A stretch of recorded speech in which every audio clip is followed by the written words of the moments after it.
Okay, so moving on, we have please Comic Con Ibadan, please prepare for your panel session. I don't now force you that share my comic book, share.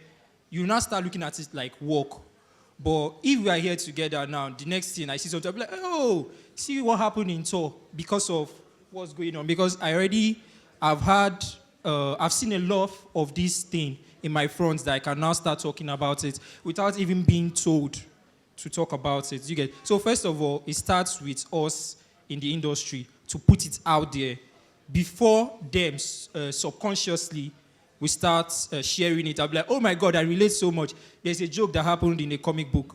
They cannot get it because that comic book is not popular enough. But once I'm talking about it, we that we are in the industry, I've talked about it, he has talked about it, and then on my page, everybody's putting it on their page. People will start getting the joke, and then the next thing, if they go outside, they'll be like, oh, like this joke that happened in this guy's comic. What comic? They get it from there. You understand? So it falls on us first to make it popular. Okay, so yeah, thanks. I'll be directing this question to Theophilus. So do you think there's like something like oversaturation of media houses? By oversaturation, I mean like we all are promoting the same thing. Because yes, it's one thing to say we want coverage, we want popularity for all this content. But does it get to a point where it gets so abused and it gets so oversaturated and everything is just almost the same thing? Do you think this can also stand as a problem in the future for having industry-based media? Okay, yeah, I think it could be a problem if things are not differentiated. Now, all comics, all forms of art are not necessarily the same, but I think everyone approaches with the same narrative. If there are going to be press releases, they are all coming from the same narrative. And I think that also relies a little on the promoter's understanding of, number one, the people they are trying to reach mainstream and how those people presently perceive the art. You understand? So that's why, because if people do not know about this art, your first instinct is like, okay, let's change their perception of the art. So I think for a solution, it would first have to be that everyone is, because I think also because, if anyone is going to release something, organize an event, everyone runs to the mainstream. And so, even these mainstream people are used to, and also errors happen, but still, the next time, everyone still runs to the mainstream. But there's this terminology where it's believed that at any given point in time, only 5% of your audience is ready to buy. And that underscores the importance of brand building, consistent brand building, because at any point in time, 95% of the people who might eventually buy from you are not ready to buy. So if you are prioritizing buying and over like trying, you have to build, so Jackson mentioned Thor and the kind of culture, it's taken years, decades, and the focus has been on brand building. So if you focus on brand building, there's going to be a culture around it. So people maybe can see, there are people who collect art, there are people who love the merchandise, there are people who love, in fact, there are people who are loyal to brands when it comes to this art. So it all boils down to brand building and how much has gone into building that brand. So there is a lot of people to be tapped out there that do not necessarily. So the focus, if the media is going to be approached, the focus should first be on changing that perception. And I mean, there are a lot of media houses. It's just that everyone use the same media houses, which also boils down to the goal is if we are trying to sell, be out there. So let's just touch. There are a lot of media houses, and I think I would even favor niche media houses in the sense that media houses that maybe their audiences are people who like things like art, maybe not comics, maybe they don't even know about comics, but they already maybe like art and all of that. So prioritize those type of audiences. they might not, they are not micro in the sense that they have a larger following than someone like me, than maybe your own brand. And then they are not macro in the sense that their audience is that large. So maybe they are nano, just somewhere in the middle. So prioritizing those types of audiences. And if you think of it, those types of media houses are more likely to report better because like they have some understanding of than the mainstream macro media houses. Yeah. Oh, okay. So thank you. There's this question I would like to ask at Godwin King. Do you even think that niche media platforms or houses are sustainable in the sense that, okay, personally, you know, I run Comics Archive Africa. Comics Archive Africa promotes African and Black comic book studios and content, and presently, it has the largest collection of African and Black comic books presently. So, one reason I'm asking this question of the sustainability of niche media is I discovered at some point that the contents were not coming in. You understand? It's one thing to want to establish the media houses or the media platforms. It's another thing to have enough content for them to be able to promote. So if you don't have content, you just discover that you will think that the media houses are failing, but the problem is they don't even have content for them to even report. Yeah. So do you even think, looking at the production level of comic books in Nigeria presently, because you can handpick how many studios that have been consistent. Yeah. So do you even think that the media house thing is what we need right now, or we need consistency and some level of growth with the creators? How sustainable is the media house? Do you think it's something that, even if we start it now, it's going to die off soon? Okay. I'll first start with this one. When I first started the content creation, I started doing like African comics, African arts, Black arts, like things that Black people have created in the entertainment sector, like in comics, in anime. And then I suddenly started running out of content to talk about. Now, the contents are there, but it's not just popular enough for me to, like when I search, I keep searching. It now looks like more work to find this content. And then it started getting more difficult to get these things out. I don't know why that was. So I started moving away from just doing African comics. And then some people approach you and be like, oh, you've left our African this thing, you've left Nigerian. But I'm still talking about Nigerian comics, Nigerian animations. I'm still talking about them. But then we don't have enough content like that, or content that are so out there that I'll be able to see it pop up. Do you get? So basically, what I'm saying is the houses, even if they pop up, even if 100 come up, if there's no content, or if they cannot see that content fast enough, they will start having to do other things because last, they must put something outside. So first of all, we need to first find a way to make us sustainable, to make you producing comic, every other person producing their art. Let's see it be able to sustain them before these media houses can actually be able to work with what we have. That's what I feel, personally. Okay, so yeah, okay, you want to add something? So I want to quickly add something. So when we look at that particular scenario now, it happens, it's like a chicken and egg thing. So, but there's this thing that corporate bodies that they do, and I think it's something I would like to recommend for the studios or the media houses out there. So, take for instance the Dangote refinery now. Listening to the interviews that the man had made, he said they had to become their own construction company, basically. So they had to build their own roads. They had to provide different facilities because there was nobody to provide it at the scale that they want. So I think a good thing that the media houses can also do is that not just wait till the content is out. They can also fall back, go back to the grassroots and promote people that are actually creating this art. So it is not just enough to wait for when the content will come. So they can also reach out to those that are making it, encourage the culture, promote the culture. So at the end of the day, we are having this holistic, nurturing pipeline that, promotes, encourage people to create the art that eventually gets to the media houses eventually. Okay, yeah, that makes sense. Thank you so much. Still more like a backup, something to this.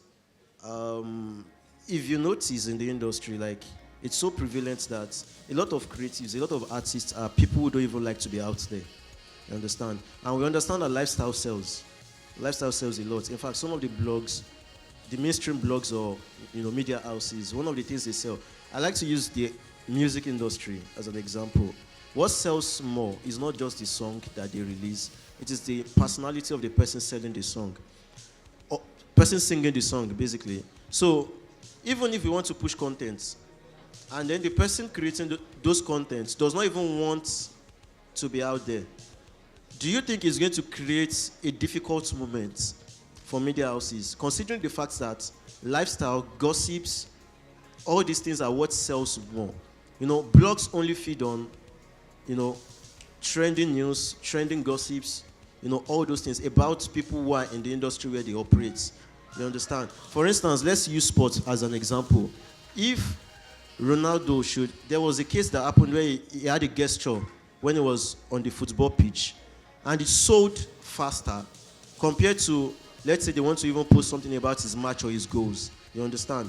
So don't you think it's also going to be a problem if you have players in the industry that even they themselves don't want to be in the media?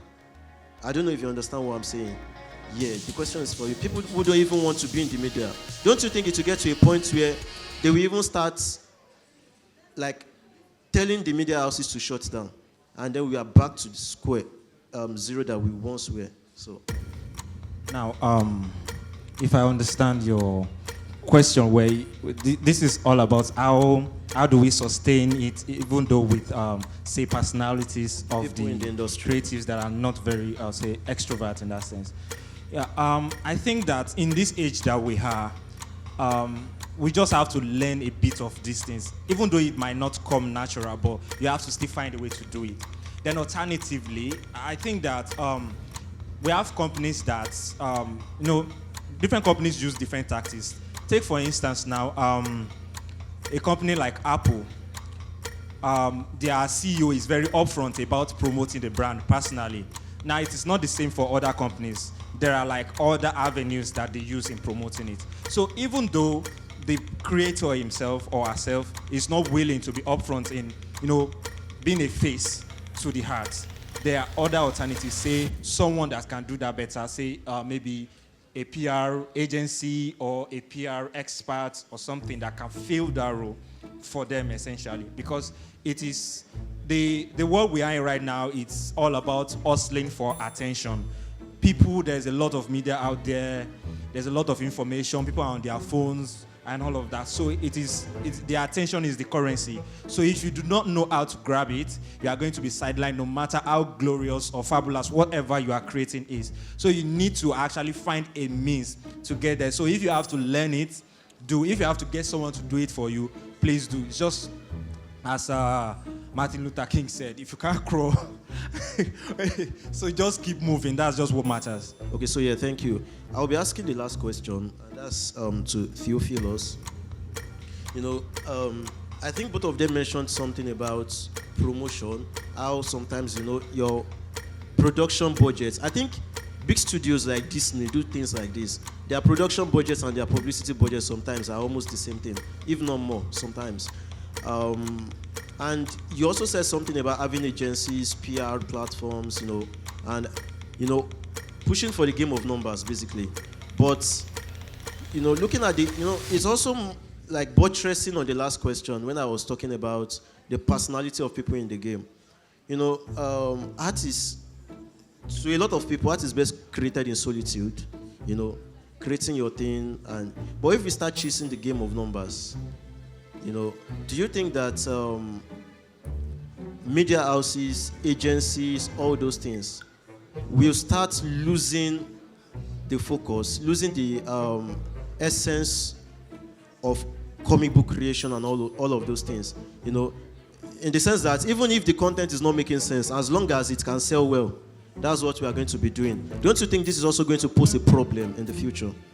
Okay, it's a big problem, and I think all industries face it.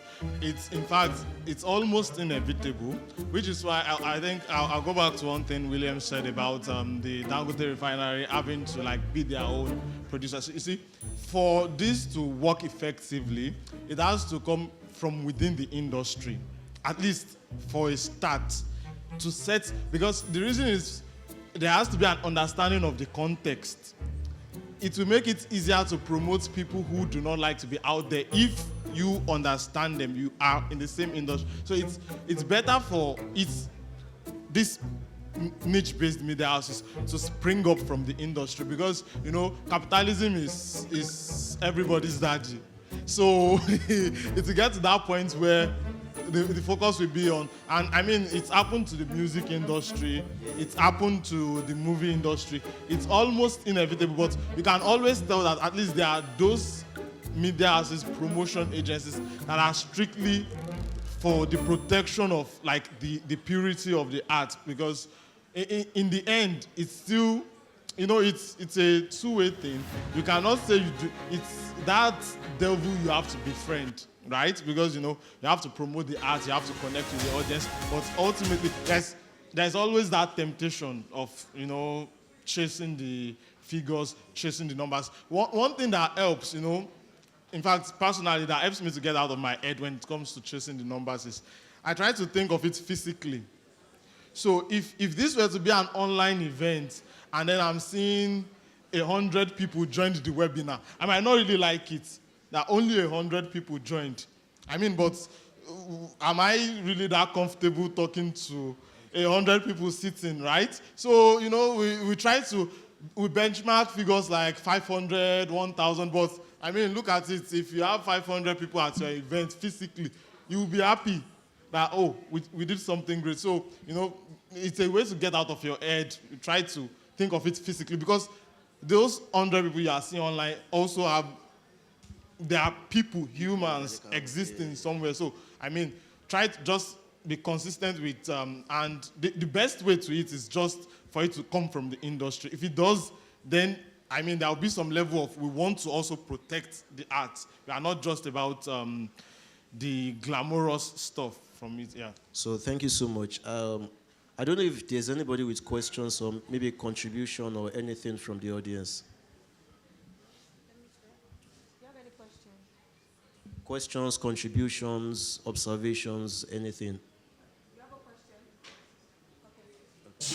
Let me just.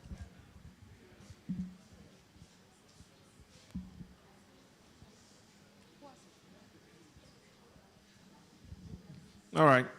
Just a little contribution because I'm a PR expert. So I kind of enjoyed your conversation. And I think for a contribution, it's most times there's this, there are three kinds of audience. We have the target audience, we have the general audience, and we have the non-target audience. Most times I see we overrate target audience. Everybody is about the target audience. Then maybe the general. But the non-target audience, it's usually very funny. We don't want to go there. But at times, as a PR expert, I discover that for some industry, it's that non-target audience that they actually need to sell to. For instance, how many comics do we have in newspapers these days? The newspapers is looking like it's too general. Whereas there are many people who would become a convert, who don't even know, but they are open to the newspapers every day. They read the normal stories there. But if you just, instead of going to a niche of looking for maybe one young magazine, maybe one, but you go to actually a general newspaper and you like Punch, and you are marketing your comics there, you'll be so surprised that you will get traction. So just like that, it can be it can be, I would like, the market, the audience can be wide, can be different, but just think about it. Consider non-target audience while you're marketing or pushing your art. Consider it, think about it. there are, it could do a very, it would go a long way, rather. So I just wanted to contribute that anyway. Yeah, thank you so much. Yeah. Really appreciate the contribution. We have someone else. Okay. Okay, hi. Good evening. Good evening, sir. My name is Ibrahim Adeola Ganil. People call me Sir Guy, for those who don't know. Okay, so I listen to you guys. That's quite an interesting conversation out there, right? But key thing is, a larger percentage of everybody here, we are comic book fans. We are nerds. We are not producers. Now, hearing from somebody who is not one of us is actually one thing we don't do a lot of. How many publishers here operate with accountants, with a proper marketing manager, with a proper operations director? How many of us are looking for something outside of what we already love to do? Most of us are doing this with passion and the creative idea and all of that. A question, quick one for all of us. Do you remember Killer Bean? Yeah. Killer Bean, right? Yes.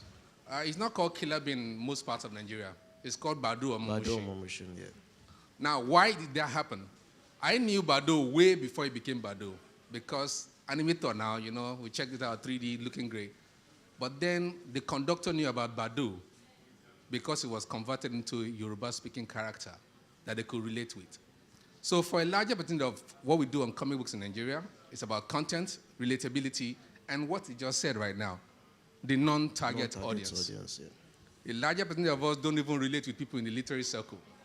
In theater, I mean, do we have links in theater? Are we trying to convert one of Nigeria's popular novels into a movie, into a comic book, into things? We're not looking that way. We are creating from our own minds and creating for ourselves. That's why it's always appears that we are in a small circle consistently. We create the media for ourselves, we create the books for ourselves, we market it for ourselves. And there's no growth in that. The only growth that can happen is for the non-target audience. And that's, I think, where we need to go. All right. Thank you, guys. Thank you so much, sir. I also like to add this. Thank you so much. To join to what they've said. And this is why I'm so glad that the head of publicity and the associate head of publicity at Comic-Con Ibadan are here. Because when we're trying to start pushing the event, one of the things they said was, we are not marketing to comic book lovers. They said we are marketing to people who don't know comics. We're trying to build a culture.